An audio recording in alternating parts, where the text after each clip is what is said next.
50% below peaks. Time to buy. Cost average, great, awesome 10x winners. Let me remind you a few things. All right, so I'm gonna share screen again. I'm gonna share to you that, sorry, do you remember just 2 weeks ago? 2 weeks ago, can you see this?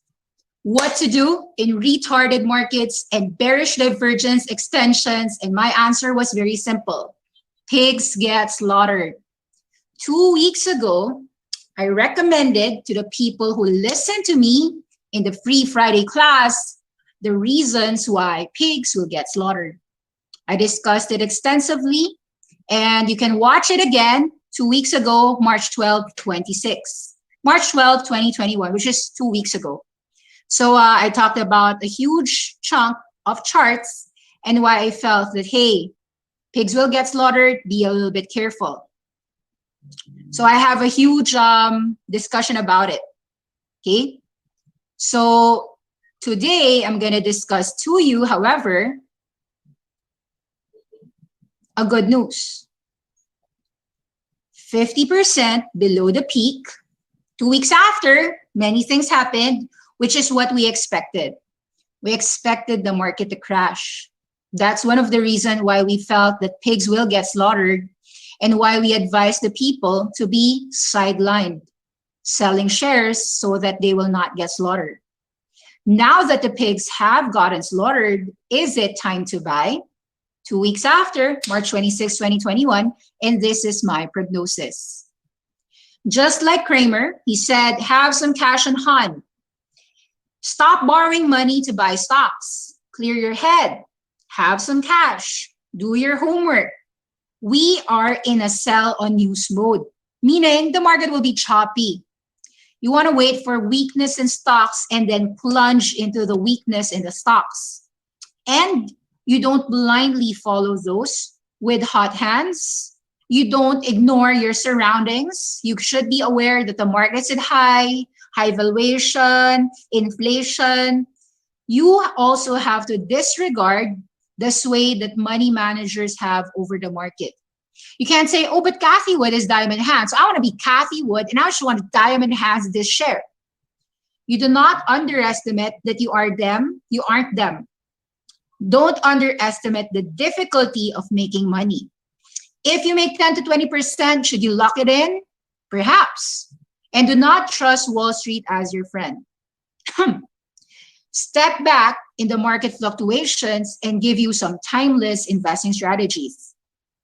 So I actually listened and I like it. March 26, 2021, Jim Cramer discussed the 5 market grief, which we said that we agreed upon: denial, anger, bargaining, depression, acceptance. And you could listen to it. It's a good 9-minute clip. You can listen to it yourselves, but it's a good clip. So just search Jim Cramer gives tips on how to prosper in the new market environment.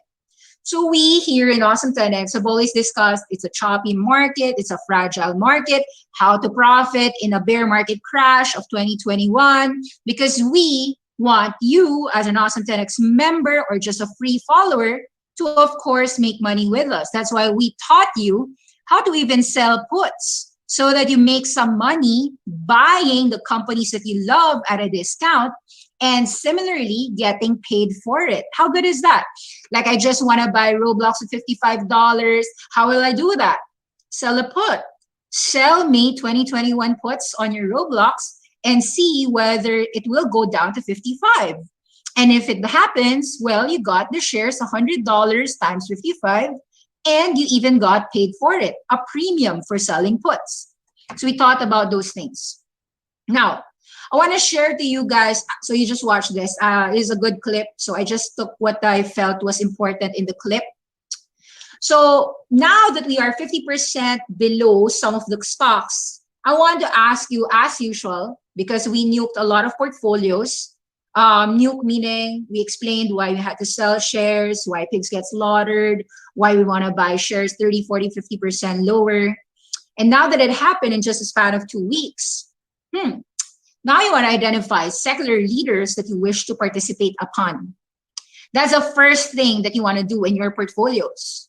Okay, now that you've identified the secular trend leaders that you wish to participate upon, identify which leaders among that trend is how you want to buy it and cost average it within the year. And understand that volatility is entailed by each of them. Let's assume, hey, I want some gaming names. Okay, let's assume you want Tencent, Unity, and Roblox. Okay, the current price, maybe you got in at 630, 100, or 60 for Roblox.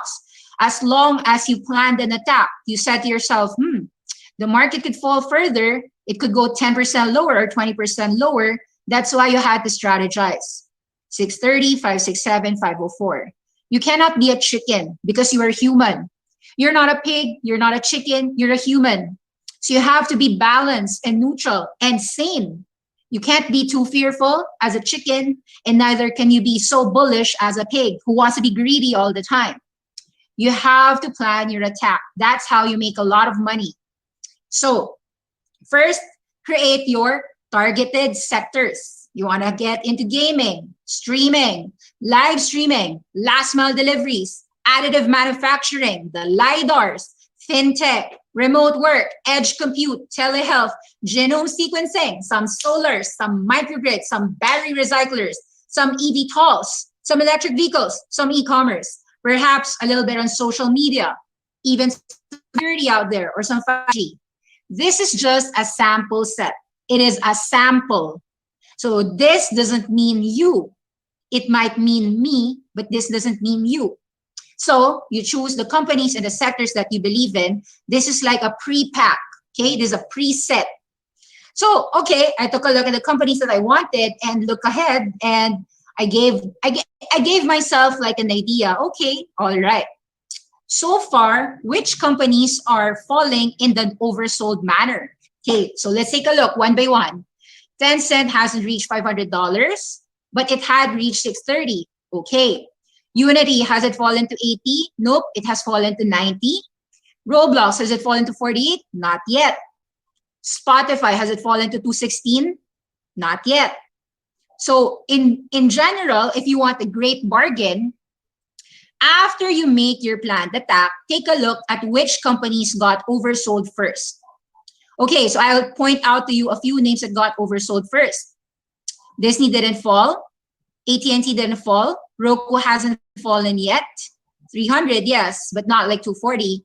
Did Agora fall 48, 46? It had gone to about 51, so it's somewhere there. Did Dada fall 25 or 23? Yup, it was near there last night. Did FUV fall to 12 or 13? Yup, FUV got to reach about $13. Did A1 go down? Not yet. It's about $1, so it's in the mid-side. Did Nano Dimension go to $8? Yes, last night it did. So you could buy Nano Dimension. Did Ouster go $8? Yes, it did. So Nano Dimension and Ouster fell to the oversold regions. So in general, what you want to do is find companies that have gotten oversold very quickly in your shopping list. Like this was my shopping list. Example, like if I'm a mom, I have a grocery, like so traditional. Okay, so I have my eggs, I have my garlic, I have my onions.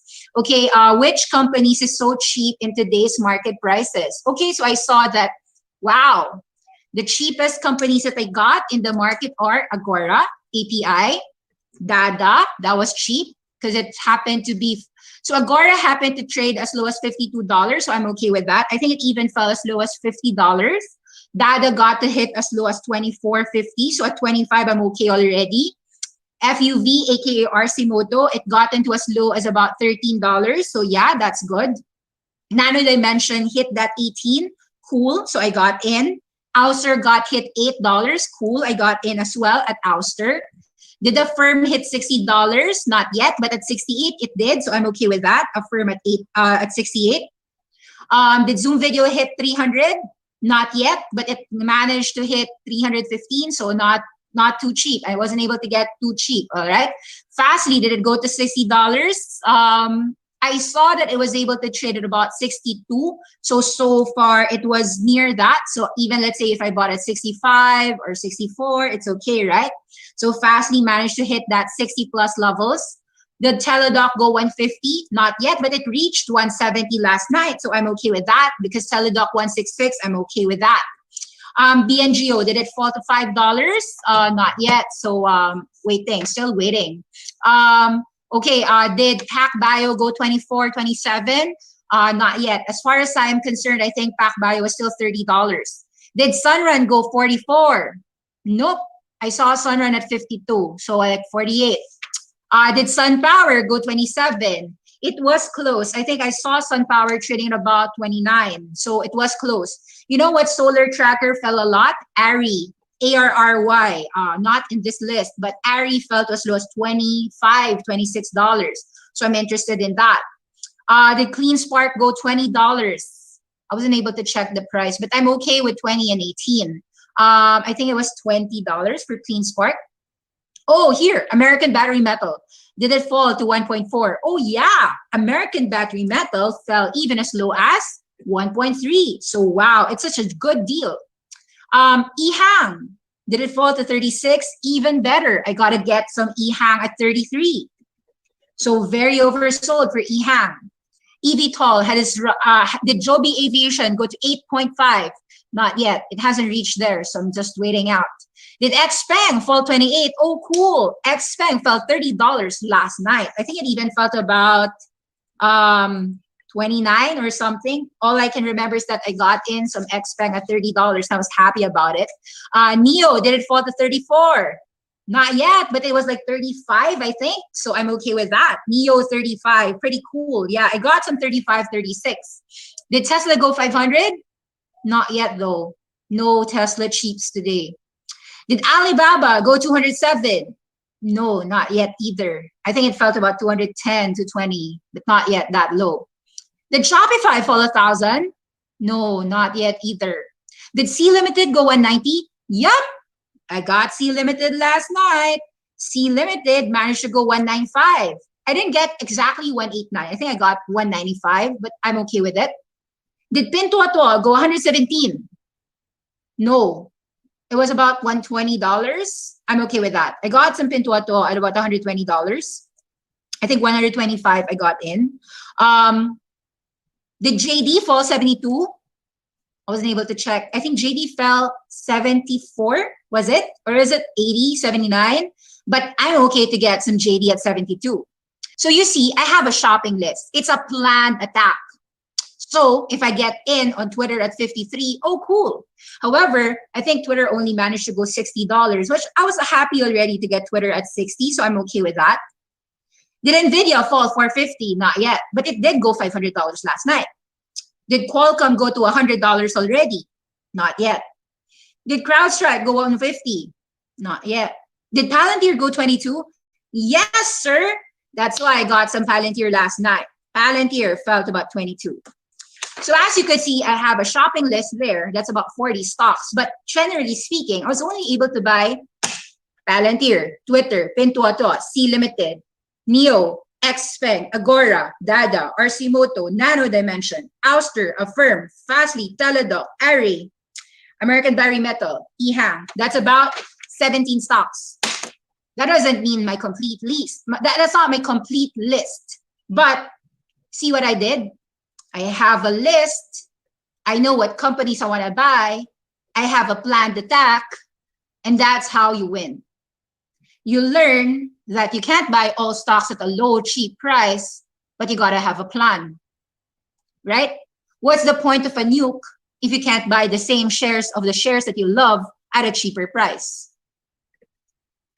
So this is also a good video, by the way. The CIO revives his legendary risk appetite. So Soros Fund Management, Don Fitzpatrick, I want you to watch it yourselves. It's about 30 minutes. Oh, sorry. I think it was 50 minutes. Oh, sorry. It's 35 minutes. It's an interview with Patrick Schatzker, Bloomberg Television. It's a very good interview. I'm telling you what highlights I love. Let's talk about the highlights of this video. Who is the Fitzpatrick? Patrick Fowle is the former head of investments at UBS Asset Management. She started her career as a stock exchange clerk at O'Connor. graduated from UPenn's Wharton School. She was a college track star who still runs sub 7 minute mile. She is one of the most powerful finance. She's one of the most powerful women in finance in the world. Basically, you want to listen to people who are powerful and who know what they're doing. Okay, so she is the Chief Investment Officer of Soros Fund Management. Yes, the George Soros Fund. Founded by George Soros in 1970, which is 50 years ago, they manage $27 billion, and the gains that they make funds the Open Society Foundations. They employ 220 people.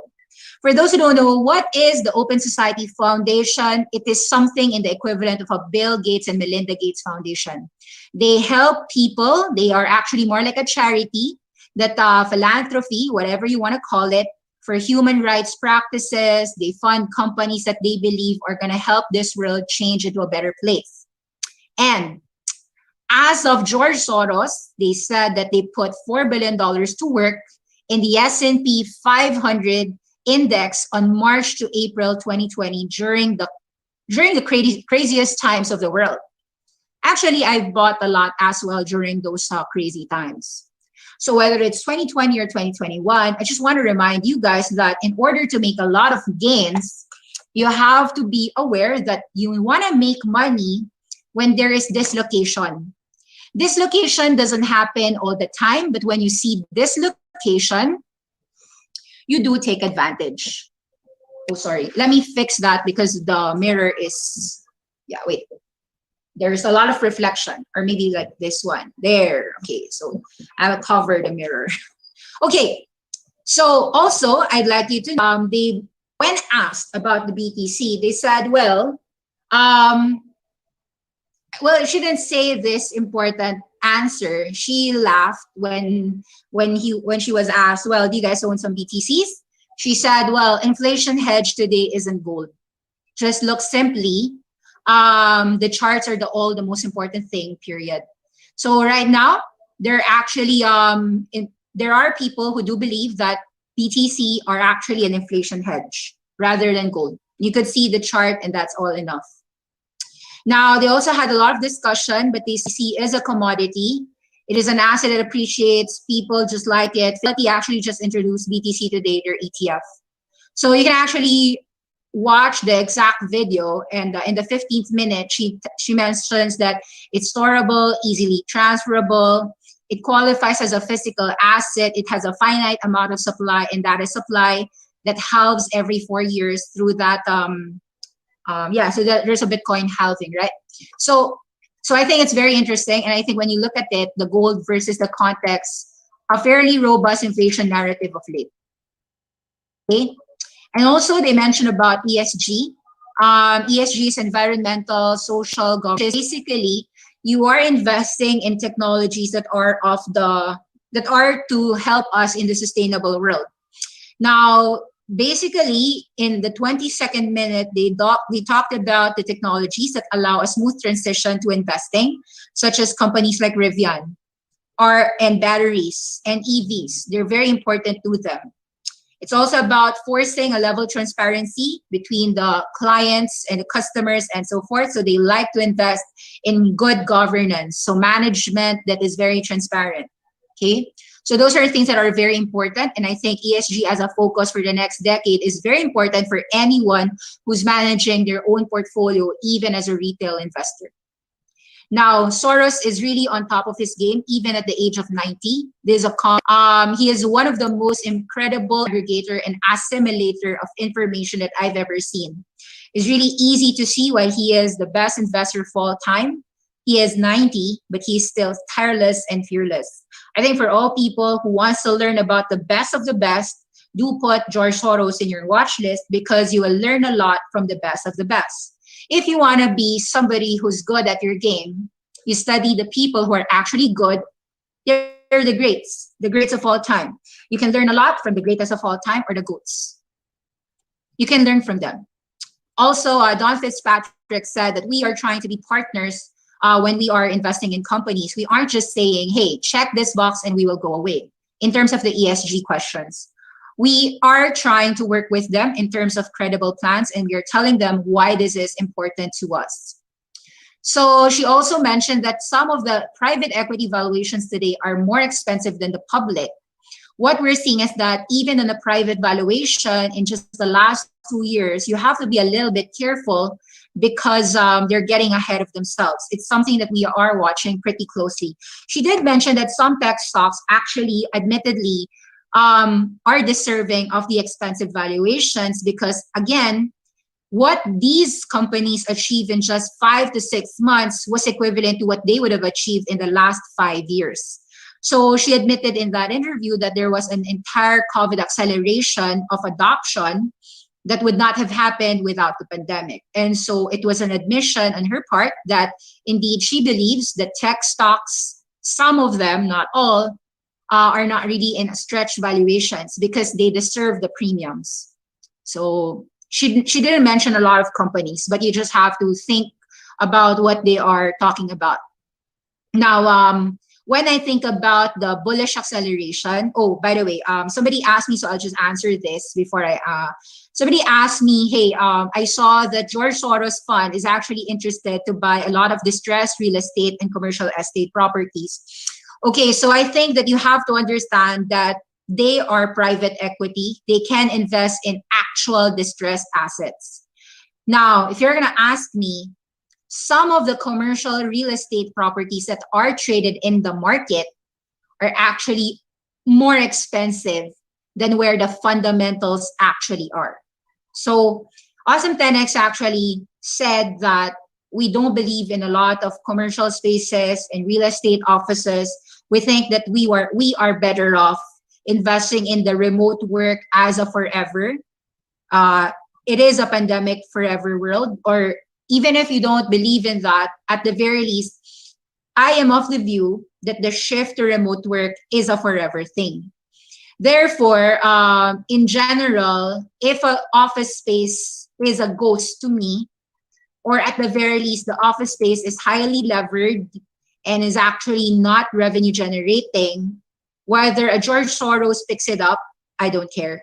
It doesn't matter. If I did my due diligence on the company involved, what I buy or what I sell is not the same with what they're doing.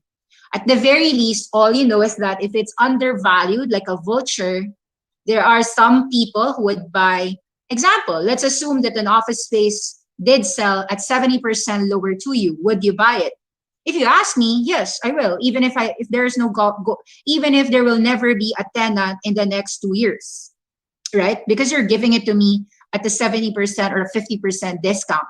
However, if it's as expensive pre-pandemic, which is what I'm seeing in some commercial properties, that makes me see that, hey, I'm not going to make 50% here. I'm going to lose some 50% if I invested here.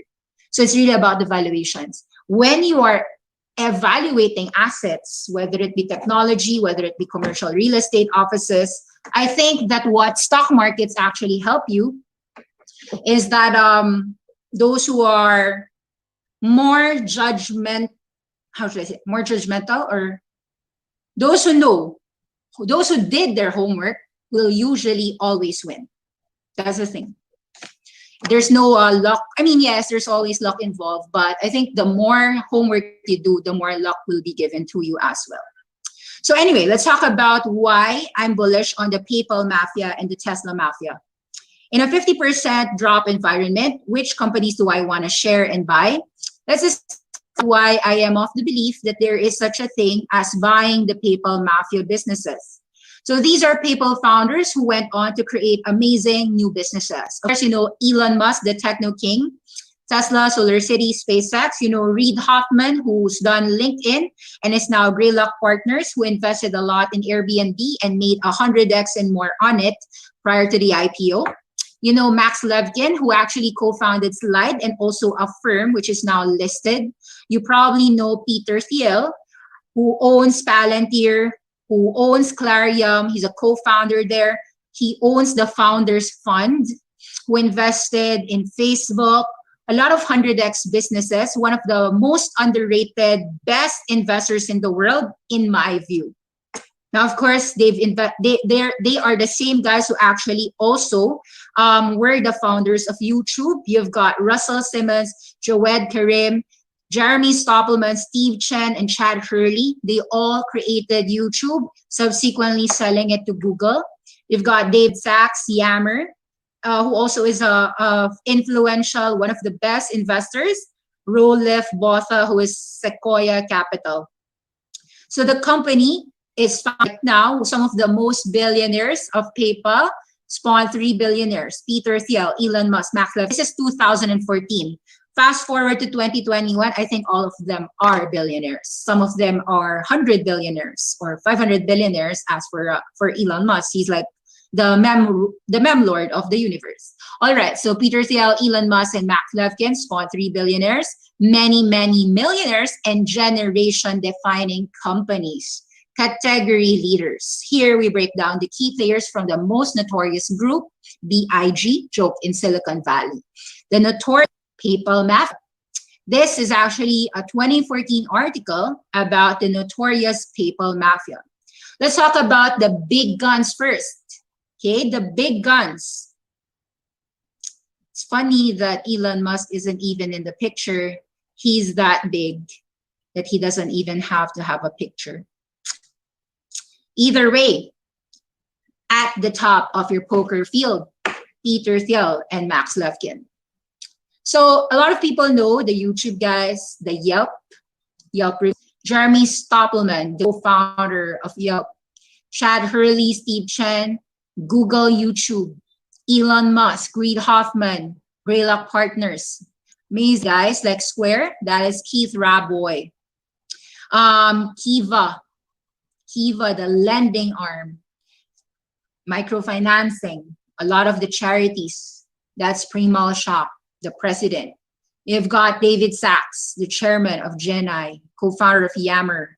Sequoia. I mean, if you were a batch of PayPal Mafia, I think you would tell yourself, who's the batch president? I think the batch president is none other than Mr. Elon Musk.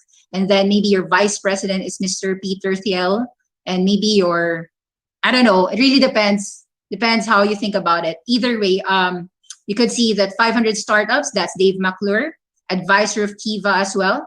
If you have friends like them, well, money is not a problem. Raising money to your best company is not a problem.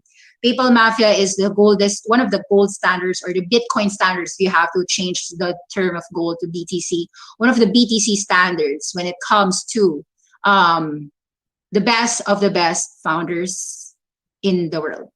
Founders, entrepreneurs, founders and venture capitalists as well. Okay, so, if I want to make money in the best of the best, what do I do? Oh, simple. Take a look at which companies that I could invest in. Can I still buy Tesla? You could. Can I 10x there? After a 10x move, I think that it's more impossible to make another 10x on Tesla in the next 10 years. But others would argue that, no, you can still 10x. We'll see about that. Either way, I think what's important for you in your portfolio is something that Elon Musk said. When something is important enough, you do it even if the odds aren't in your favor. That's what Elon Musk said. He said that when he wanted and launched in 2002, the SpaceX. He founded SpaceX exactly 19 years ago. Life lesson rule number 1, if it is too important. I talked about this. Is it a too important company? Is it a Tina, there is no alternative, the only one, total addressable market? Why don't we talk about it? Is it TI? Too important to miss out? I don't know. Is it a too important, the one that got away kind of company? If it is that kind of company that you will regret for not investing, well, why don't we change that regret into something that you will never regret, which is put $1,000 on it, put a ring on it, marry it if you have to. I'm sorry, I wasn't trying to curse you, but you put a ring on it. You put a ring in it. No matter what people say, I won't die. Or if I do, well, it's just $1,000. I will invest in my convictions. It is your idea. It is your company. You invest in your convictions. Now, you don't need to put all in. We always say diversify. But it's okay to buy into your convictions. And as Justin Wilson did say, he does what he wants. He is relentless about it. It is Elon's world, and the rest of us are just living in it. This is said by Justin Wilson, Elon Musk's ex-wife. Take a look at Elon Musk's resume. Prior to founding Tesla, SpaceX, or even PayPal, this was when he was co-founding Zip2. Elon Musk published his first computer program at age 12. 4 years later, achieved the highest possible grade in the IBM aptitude test for engineers. Elon went on to work for Pinnacle Research, Rocket Science, and Microsoft. He developed the original business concept and initial technology for Zip2 and is now CTO for the company. Elon graduated with a degree in finance from the Wharton School, a degree in physics from the UPenn, and a deferred graduate studies in energy physics at Stanford to co-found Zip2. I think the point here is that you have to simply look, if you want the next 10x, why think about simply Tesla when you can just think, if the qualities of the Tesla 10x is somebody like an Elon Musk with that resume, I just need to buy a company with that same resume. And don't you think that is what Awesome10X did when we invested in Austin Russell, which is the CEO of Laser, Luminar Technologies, GMHI, before it went up. We were buying at 10, 11, went up to as high as 40, right now it's $30. So will I buy 30? Nope. But I told you that the kind of companies that you want to invest for a 10x is somebody who is a genius, who is relentless about it, whatever that mission is. So let's talk about some geniuses, won't we? Is Max Levchin a genius? Yup. Yes. And right now you have the primary chance of buying it at 50% below the peak. From $140, it's now down to $69. And when you take a look at the 2021 results, what does it do again? It's a flexible, transparent alternative to credit cards. Since we founded a firm and throughout this day, our mission has been to build honest financial products that improve lives. We are aligned with our success for both sides of the commerce system. E-commerce, we win when our consumers and our merchants win. It's a win-win. Peloton is happy, we help them. The customers are happy, we help them. It's a match made in heaven. I'm a matchmaker of a Peloton and a consumer who simply wants a $1,895 investment to be broken into 39 months and pay it at $50, which is the same thing, equivalent thing. So success for the merchants and for the consumers, win, win, win. And I, as a middleman, which is a firm, is a winner. And who did a firm disrupt? Well, your lethargic dinosaur credit cards. You see, Levchin, the CEO and founder of firm, said, well, we grew our active consumers 52% and our merchants just grew 90% year over year. In fact, our revenue growth is 57% and 55% in quarterly gross merchandise volume to a record $2.1 billion. Wow. How many companies actually have a GMV volume of $2.1 billion? Well, you could argue Amazon, Shopify, but then again, wow, this is huge. 2.1 GMV, gross merchandise volume, like any e-commerce giant would share. Okay, which company also has a huge GMV? Question, ask. C Limited, SE. Look at the gross merchandise volume of the companies you own. And if you don't know, then you probably shouldn't invest in it. Okay. So as we look ahead, let's talk about commitment to empowering customers and taking control of their finances. Helping merchants grow their revenue on their platform, innovative solutions, establishing the ubiquity of our network and breadth of our platform. Okay. You'd learn more, but basically, they build financial products that improve lives. Can they have options other than simply shopping? Many. Look at their portfolios. They can help you save money for your goals. Let's say I want to save for an Apple iPhone. A firm can help you that. I want to save for a travel vacation with Expedia. They can do that. I want to save for a Wayfair furniture because I've always wanted that beautiful bed. A firm can help you with that. Wayfair sells chairs, furniture, and they work with a firm. How about Nike rubber shoes?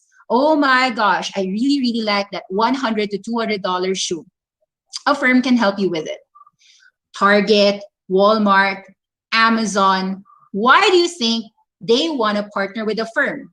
Simply put, a firm understands them. Tech understands tech. Technology, the Jetsons do not work with the dinosaurs. Innovation wants to work with also disruptors and innovators. They want to work with dinosaur credit cards or banks. That's it. Millennials also, which are more than 6 million, have already been affirmed. Affirmed. Okay, Affirm is now trading at $69. You buy it because you believe in it. If you don't believe in it, then who cares?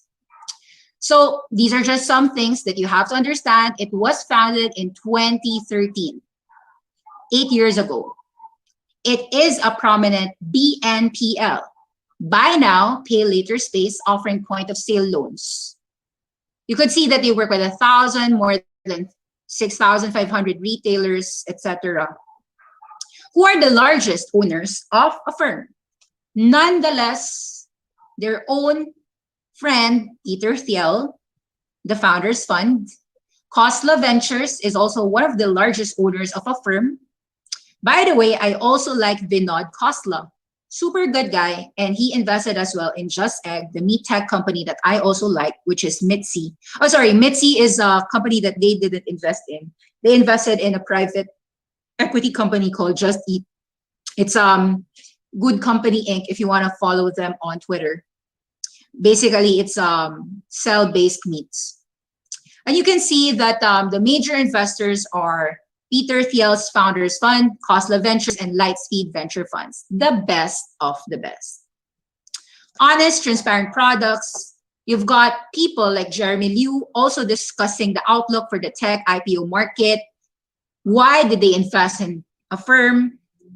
Basically, they've been long-term investors, so I don't think that they would sell any price at $70. So there is more leeway for it to go from $70 to $100 than 70 to 40.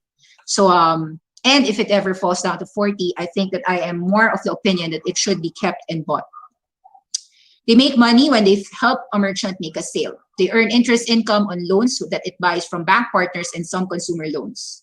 So the rate it charges varies by consumers' credit worthiness, but often starts at 0%.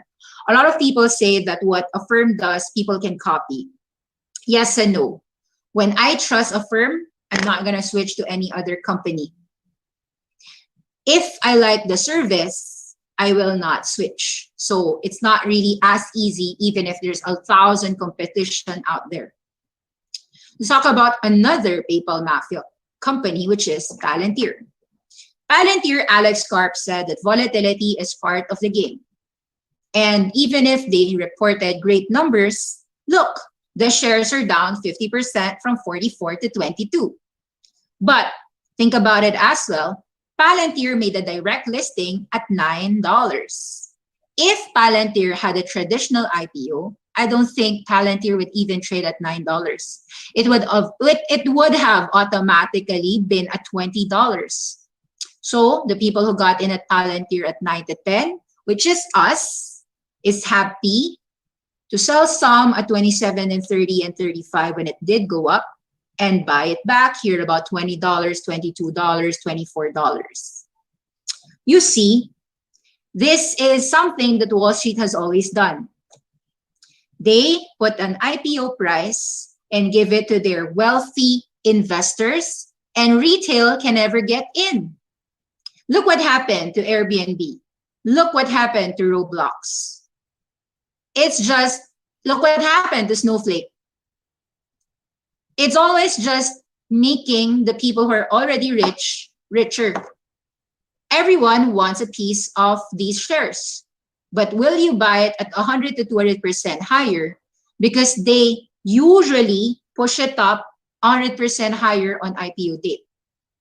It's almost as if like a, what do you call it? It's like a old boys club. I'm sorry, you're not a Morgan Stanley client. I'm sorry, you're not a Goldman Sachs client. Sorry, you don't have cheap shares of Airbnb. And then on the first day, what happens to a firm? 90 goes 140. And what do? You want the shares? Pay 200% or 300% higher. Palantir didn't want to go through that route.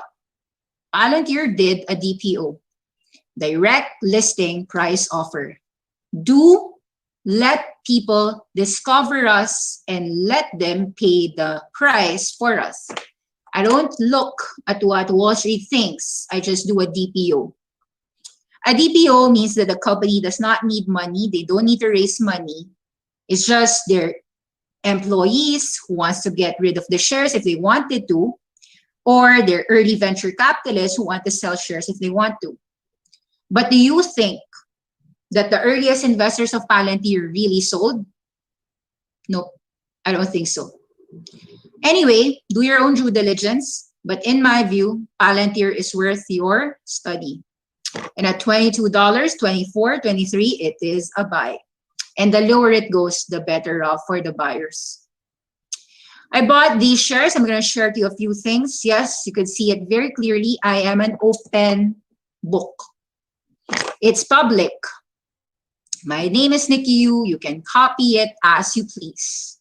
I bought some Palantir. I bought some C Limited. I bought some Tencent, some Power, Zoom, Teladoc, Spotify, Fastly, Agora, Twitter, Neo, Unity, Roku. You'll tell me, but Nikki, these are household names. None of them are gonna 10x in my lifetime. True and false. Let's talk about it. In my view, I think Palantir here at $20 can potentially be about $200 to $300 someday. Someday. In the short term, it is very clear that there is a resistance at $25 to $30. In the short term, meaning 3 months. C Limited, it is very clear to me that in Southeast Asia and Taiwan, and now also conquering Brazil, that it is still an undervalued e-commerce company with high growth.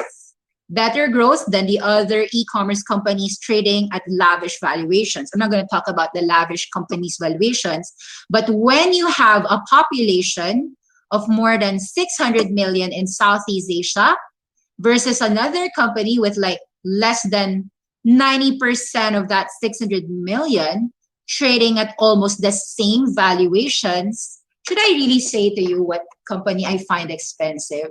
Dina, I don't want to speak cyber libeled. But think about it. This company has 600 million Southeast Asians.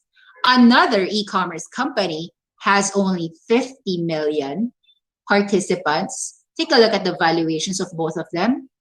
Ask yourself where the growth is coming from. Ask yourself too, which is cheaper. Also ask yourself, is C Limited a three-headed monster? Because it's not just an e-commerce company, isn't it? They have Honor of Kings.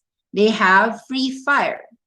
It's almost as if you are buying a Tencent, a conglomerate of video games inside C Limited for owning Garena, which distributes games all over Southeast Asia and China.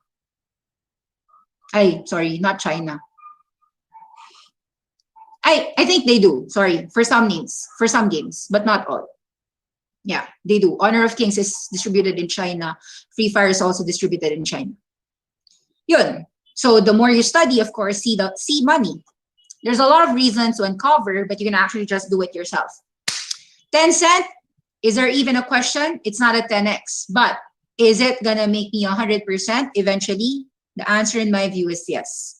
There is more than meets the eye of Tencent, a fintech, a video game, a big venture capitalist on all the most important companies. Hey, who owns a huge chunk of Tesla?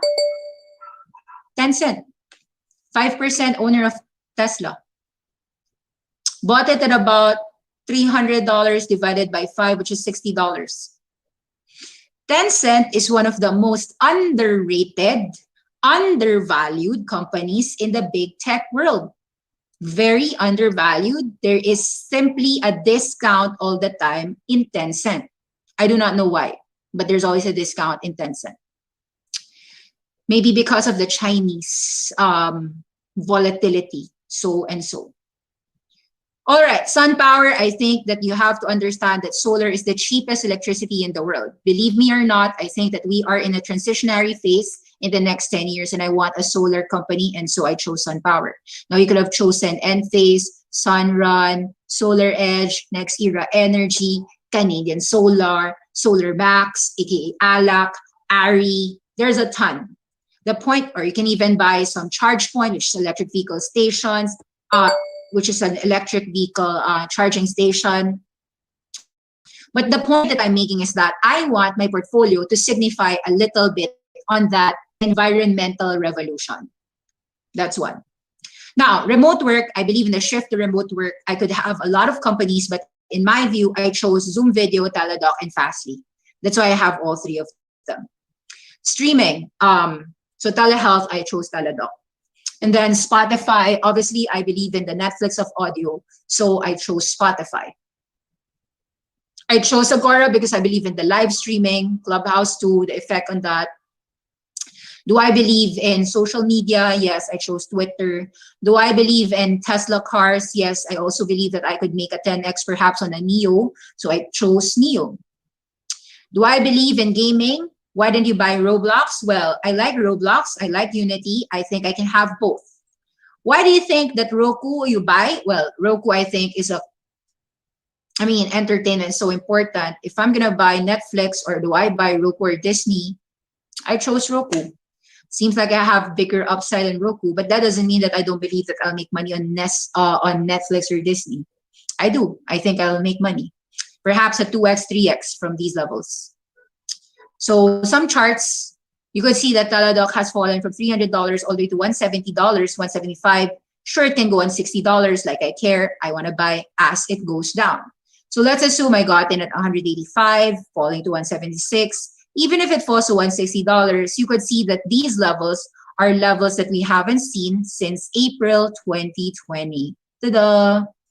So, of course, Teladoc and Zoom got really expensive very early because during the pandemic, this has been the prime essentials. And if you study their numbers, nowhere to go but up. Secular trend winner.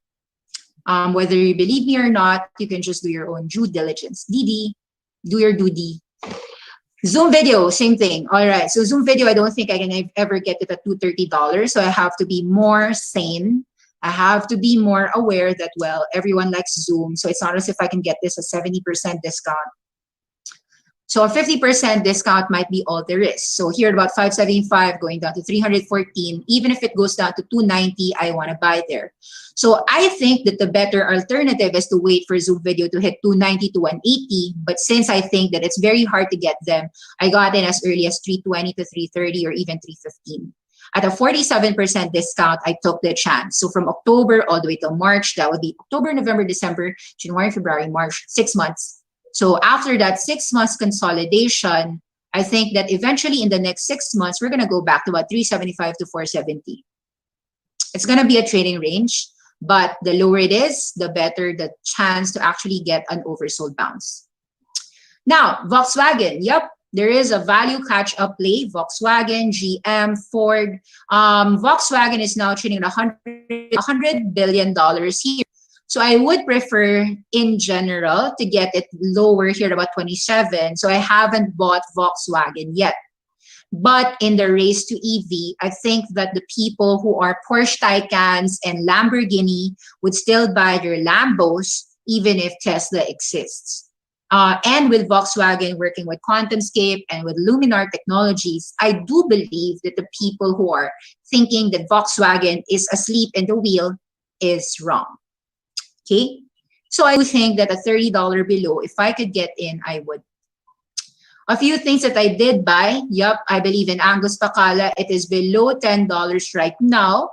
It's now trading at $8.55. C Limited, when it tanked, I bought that. Zoom Video, I still own that. I bought that. Affirm and Alpine Technology, Alpine 4. These are actual snapshots of my portfolio. I bought them. So anyway, these are my top 4 portfolio positions right now. Why do I like Ouster? How do I begin? Ouster is a company that is in the LiDAR robotics. I like a company with 100 applications, and it is the cheapest. And I thought, and my title is really Ouster LiDAR for the masses. I won't go into the details. This is just a surface review. But if you want to go to the details, Awesome10X has inner circle classes on each one of them. Yes, I have an inner circle on Ouster, on C Limited, on Zoom Video, and Affirm, and on Alpine 4. Alpine 4 Technologies is a company that has Vayu drones and Impossible Aerospace. So it actually is a pink sheet name that does not deserve to be in the pink sheets. It should be in the NASDAQ, in my view, and that's something that they want to be actually doing. I think in the next couple of months, Alpine 4 will become in the NASDAQ, and that would actually show to me that it's worth more than $4 or $5. So happy to say that last night when it was falling at about $3 below, I picked it up. Yeah. Affirm, it's an undervalued name that people aren't paying attention to. Zoom Video, everyone knows it. In fairness to C Limited, I think these are so-called blue chips. If I'm going to make a 10x here, I guess I'm making a 10x on Ouster, Affirm, and Alpine. Probably just going to make a 2x or 3x on C Limited and Zoom at these levels. But we'll see. When I talk about 10x and 3x, I'm talking about 10 years time. So I'm also buy some of these shares. I got some food to actually at $120 to $100 I got in, so average of about 110. But I was willing to also buy more of Futu, which is the Chinese brokerage firm. I do believe that the rise of retail is really interesting. I like IBKR, I like Schwab. This is actually an IBKR portfolio. But if I have to choose, I prefer Interactive Brokers more. Do I have an eToro account? Yes, I do. Do I want to buy eToro as in the SPAC, FCTV? I took a look at the valuations at about $9 billion market cap at $10. I think I'll pass. But if it is cheaper, I might think about it. But so far, I don't think so. Not yet. Ouster, I want to buy, so I took it. So you could see that I have more buy orders. A1, which is Markforged.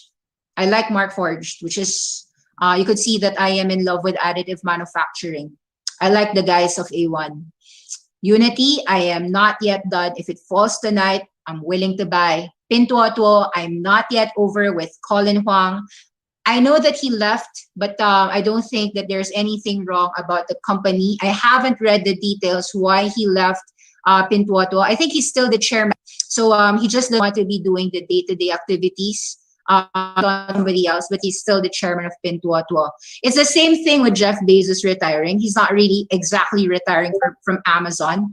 Jeff Bezos is still chairman of Amazon. Those things. Anyway, Agora, I already own it. I have no problems buying more of Agora. Neo, I already have it. No problem adding more. Twitter, you could see I'm willing to average down all the way. Palantir, Arcimoto, Nano Dimension, and Kupin. These are some issues that I don't care if the markets would fall. And I don't care about you as well if you tell me that what I'm buying and I'm taking a risk. Because this is my money. I take my risk for myself. I don't care about you. And I think that you really have to do not give anyone the opinion to actually allow you not to stop you from buying. Okay, I'm going to just read a few things. Hi, Nikki, in your opinion, will these prices linger at these ranges for the next 2 to 3 months? Actually, for the next 2 to 3 months, I think that some of these shares might never be there. The opportunity might not be there forever because they have fallen 75% on some of them. Let's talk about some company may not last this low. EHang here about 33 to 36. Even at $40, I think it is cheap for what they're doing. They are the first mover in terms of urban air mobility. Right now, this one is trading at $2 billion market cap. Now, you might argue, Nikki, $2 billion for nothing? $2 billion for just maybe $100 million of revenues. Okay, sorry. They made 100 million yuan. You have to, sorry. They made about $20 million in the last filing. I think it was a first half or something. Either way, I believe in urban air mobility. And I think that EHang is the Tesla of the eVTOLs. In China, in Korea, in Europe, they already have a lot of partners and approvals. So whether I'm right or wrong, I know that in the short term, people are scared. So in the short term, it's very clear that when a stock has gone 80% down, I did read all of the short comments of Wolfpack Research, and I don't believe any of them. I believe more in the company. I believe in all the press releases of EHang, in what Derek Xiong said, the co-founder. And so I am more of the opinion that I am willing to buy this at a discount. And as you could see, from 130 all the way to $30, if other people were buying this as early as, I don't know, what price did they buy? 50, 20, or 14? You know, I don't think I will be able to get EHang at 14. I don't think I can get it at 8. Congrats to those people who got in at 8 and who sold at 122 or 130. And I think that here about 10, 20, 30, 40, whatever the prices are, I think that it is more of a cost averaging for me, with a selling bias at about $50. So I don't think it's going to go past $50 anytime soon. However, here at these levels, $30, $35, as long as my price is 40 below, I'm willing to cost average EHang. That's me. Again, opinions, investments, that's just a personal thing. I don't think that all stocks would remain this low. Usually when the markets are so scared because they want to sell ahead, they sell too fast, too furious, that they sold it at a very good discount already. So what's going to happen in my view is that some people who sold Ouster is probably going to cover it in the next 6 months. So by June, I believe that Ouster is going to go back to about 9 or 10. So here about 8, even if I don't know the future, I'm willing to bet that here about 8 to 850, I'll willingly buy after this 50% drop from 18 to 8, thinking that these levels of 8 and 9 will never be there forever. It's going to go back to 10, 11, 12 in the next 6 months and even more in the next year. Ouster clients are not your typical client. The companies like Neuro, Boston Dynamics, Amazon, Microsoft, Google. You do your due diligence, you will know why I love Ouster and Angus Pacala. So people are saying, well, it looks like it's a green day. It doesn't matter if it's a green day today. Take a look which companies are still oversold. Well, do you think 8.5, even if it goes up 5% today, would that really matter? I think some people would still see $9 as cheap. You know, when I bought last night at $8.50, $8.10, $8.15, it's not as if I knew that it was the bottom. I couldn't care less if today fell to what, $8 or $7. Alpine 4 I bought, and then when I woke up, cool, it's 3.7. Is it going to go to 450 tonight? I'd probably sell it 450 to 480, but you could understand why I bought Alpine 4. It fell 70% almost from its peak of 9, 10, and I felt that, hey, studying the company's fundamentals, I really company. Impossible Aerospace is doing well. Vayu Drones is doing well. I like the sector. And after getting oversold in just 2 months from February to March, I believe that Alpine 4 had an unwarranted sell-off, and so I bought. Array is also a company that I think is getting sold heavily. Howard Marks, another great value investor in the world, is somebody that I like. Here about 25 to 20. I bought this actually last night at 26, 27. But even at $28, I think that for a solar company, this is very cheap. Somebody's asking me, Nikki, do you still like GHVI, aka Matterport? Yeah, I like Matterport. But maybe right now, I'd prefer the SPACs that are below 10 in the first place. Because I think that the SPACs usually bottom out at 10. Now, if it's even a cheaper discount than 10, like an $8 Ouster, I'd prioritize Ouster versus Matterport, right? I'd think about which is the cheapest in the SPAC field first. Now, also another company that I felt is very oversold is American Battery Metals Corporation. If you're going to ask me, well, there is Peridot acquisition and it's also doing lithium recycling. Precisely.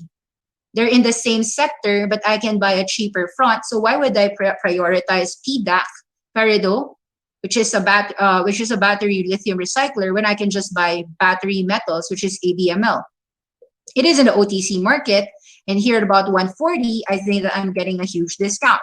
In the short term, perhaps it's just a 100% range. In a 3 months, if I'm going to make 100%, sure, I'm going to sell it at 280, 250, $2. $2 to 280, I'll willingly sell some American battery metals.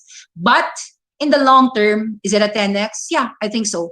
I think that it should be breaking $5 in the next 10 years. So yes. Drones. Do I like them? Yup.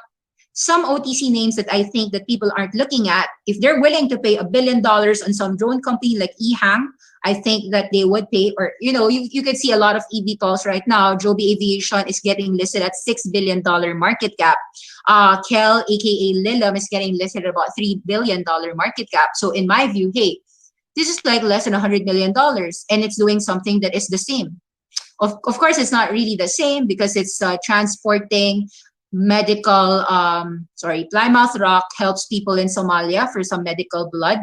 Vayu Drones helps people in Madagascar. Plymouth Rock helps reforestation in Somalia. They're working with UN, United Nations. And the capabilities that Plymouth Rock can do is not just simply medical missions and reforestation. I think that drones in general has huge applications in ag tech, as in agri-technology. We're talking about controlling pesticides, controlling the seeds, controlling the right amount of water. I think the future for food security, food sustainability would employ a lot of drones. And Plymouth Rock is a company that people are not aware of. And I like to give and shine the light that Plymouth Rock, here about 50 cents, is a great company in my view. I don't care if you don't believe me. My view is my view. 50 cents, 40 cents, I'm willing to buy there. I sold some when it rose at 130 and $1. And I'm willing to buy here at about 50 cents. You could see that is more than 50% drop from its peaks. So low downside. AITX is robotic assistance devices. I do believe that robotics has a future, just like I believe in Ouster.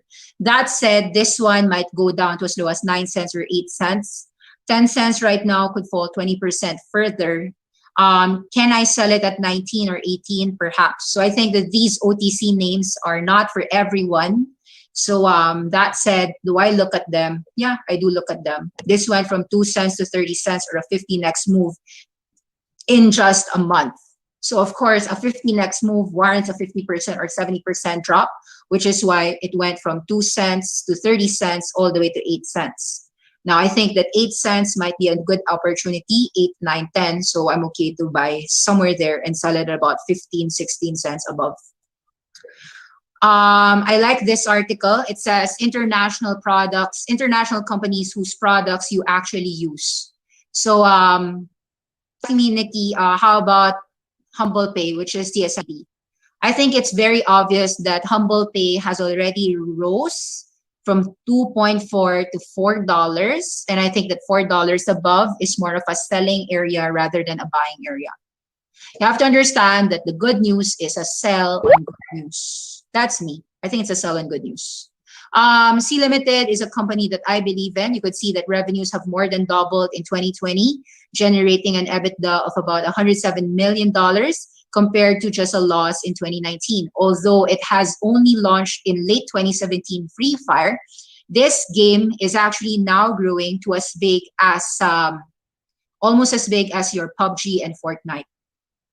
So the CEO, Forrest Lee, said that they want to turn Free Fire into a long-lasting global franchise. And that is something that has been offsetting the losses from Shopee. Shopee is now the largest e-commerce platform in Southeast Asia. We're talking about Philippines, Singapore, Indonesia, Thailand, Malaysia. It's 2 more, forgot But you could actually see in my C limited in report, I have it as for free. SE, the Peranakan version of Tencent. But either way, yeah, you could see that this company is a three-headed monster. The core businesses is Shopee and Garena. The last core business is actually C-Money, which is payment facility for all those shopping needs that you will do, those shopping and gaming needs that you are doing. There's a lot of oversold names. Just in my view, you could see that Agora, Dada, Xpeng, Sunrun, Baidu, Alusa, which is Freyer. I would prefer buying Alusa if it was like below 9 or below 8, if the SPACs will continue to fall. Origin Materials, because I think that it's a biodegradable plastic company that I want in my portfolio. Fastly, which will help all the companies do edge compute. I like rack this at $10 to $8. Go ahead.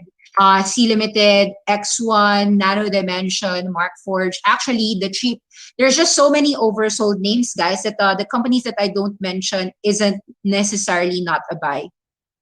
There's just too many companies that are worth buying into. And if you can notice, since I'm more of a bullish camp, there are companies that people are saying, hey, why don't you actually invest as well in Good RX? So Good RX prescriptions are going up 26%. Also a healthcare play. Gross margins are so huge at 94%. The CEO is actually an executive before of Facebook. You've got a growth of 5 million monthly active customers, up from 4.9, a very strong growth of about 10% month on month. Forecast of 20% growth and 35% on the year, from 735 to 755 million, and another revenue is up 122% to 22 million. Good numbers, and you can see that some of our clients have done their own judgment and they also followed. Some of them were buying companies last night. You could see that there are some unrealized losses because some companies, when they were buying it, had dropped. Either way, you could see that buying companies is a matter of conviction, and you do want to have some buying power on the side. You could see that these are just a few. This is the NLV is net liquidation value. Bought some Nano Dimension, Alpine, Futu, Ouster, Palantir, SunPower, Neo, C Limited, Fastly, Agora, Roku, Zoom, Twitter, Spotify, Unity, and more. So that's like what? Just a few. That's just the first snapshot. What you don't see is the other column, which is another company and all that. So in the gig economy, I find Fiverr and Upwork the only companies that will benefit there, but it's very expensive valuations. In terms of expensive valuation, usually I wait for a 50% drop. Now, I said that if you shorted it in the past, let's say you shorted, you have to cover it. You could notice that last night, some people were caught. It's possible that in the next 20% move, people will short it again because of the valuation, and they'll wait here at a more attractive level of about $175 for your Fiverr and about $33 for your Upwork. So companies that I feel are still expensive. So there will be companies that will, in my view, continue to go down in the next 2 to 3 months. Okay, there's another question. Warrants in general seem to be not doing well. What do you recommend? Do I average down? Okay, let me explain to you why warrants will not move. Warrants do not have a value in the next 3 months, so nobody's going to buy it. Nobody's going to buy it. Warrants only have a value if the SPAC in general is above 11.5. If you simply understand the rules of warrants, warrants are only effective to be used if the stock, the underlying stock, is above 11.5. So example, will there be a value for the Ouster warrants? Ask yourself. If you don't believe so, why would I buy it? $4 goes to $2. Now, even if I'm bullish on Ouster, it could go $1.50. Because for the months, if Ouster is not going to be above 11, it will not go up, even if Ouster goes up. What you need to do is that if Ouster does go to 9, 10, 11, if Ouster warrants go to about $3 or $3.50, you should be selling and using that cash to something else. Because warrants in general are not companies yet. They're simply an obligation by the other party to allow you to buy Ouster at 11.5. Now, if you don't know what you bought, then I think that the loss is something that you have to understand. And in the end, okay, here's what you do. Warrants will go up if the underlying goes above 11.5. Typically, as you could see, ouster warrants November 3, 2026. Today, it's March 26, 2021. 5-year warrant. If in 5 years' time, ouster the stock goes to $13, this one is just a mathematical probability, 100% probability that it goes 5 and even more. Why? Simple. If ouster is $10 today, it has no value. If ouster is $16, we'll multiply that. 16 minus 11.5 is 4.5 intrinsic value. And if you could buy the warrant at 11.5, it allows you, right?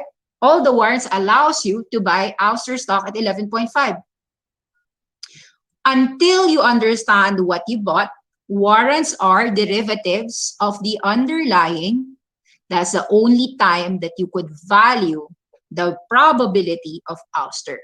The only reason ouster isn't 0 is because you've got a 5-year option to see whether ouster is going to go up in the next 5 years or not.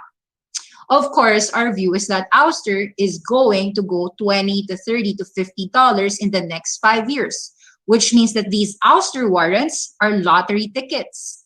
What do you care about a 30 to 60% drop if it's going to go 500% or 10x in the next 5 years? Simple, right? Now think about it. If you diversified with 1% exposure on these companies, what are you doing? It's simple. You're doing a BTC investment. A BTC investment who people said invest 1% of your total portfolio. If you're right, it goes 10x. If it doesn't, who cares?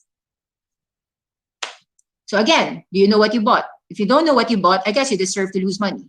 Okay. All right. Thank you very much, guys. And that's it for tonight. Bye-bye. See you again.